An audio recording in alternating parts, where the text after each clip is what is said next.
বলেছে নিচের কোনটি জলীয় কেওইচ সহ উত্তপ্ত করলে অ্যাসিটালডেহাইড উৎপন্ন হয়। 18 কোশ্চেনটা দেখো, নিচের কোনটি জলীয় কেওইচ সহ উত্তপ্ত করলে অ্যাসিটালডেহাইড পাওয়া যায়। তাহলে আমাদের এখানে দেখো তো, এই একই কার্বনে, একটা কার্বনে দুটো ক্লোরিন থাকলে সেই দুটো রিপ্লেস করে ওই জলীয় কেওইচ উত্তপ্ত করলে অ্যাসিটালডেহাইড। দেখো এখানে আমাদের দুটো ক্লোরিনের সোর্স চাই। এইটা কি আছে আমাদের, এই এক নম্বর কম্পাউন্ডটা যদি আমি দেখি, এখানে আছে CH2, এখানে একটা Cl আছে, এখানে CH2, এখানে একটা Cl আছে।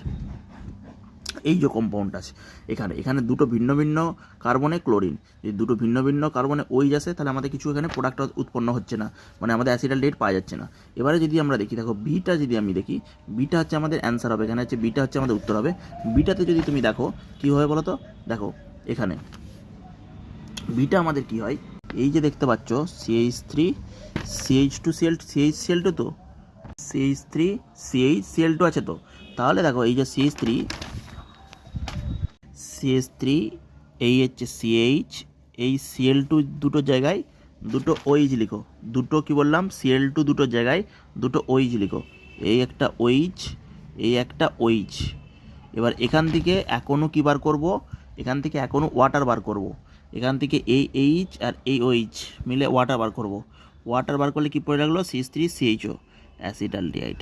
মনে থাকবে, CH3CHO, এটা হচ্ছে আমাদের উত্তর, CH3CHO। তাহলে অ্যান্সার হচ্ছে বি। আমাদের এটাকে কি বলা হয়, যমজ, মানে একই কার্বনের দুজন পুত্র, তাদেরকে বলা হচ্ছে দুটোই Cl, তার মানে তাদেরকে বলা হচ্ছে জেমিনাল।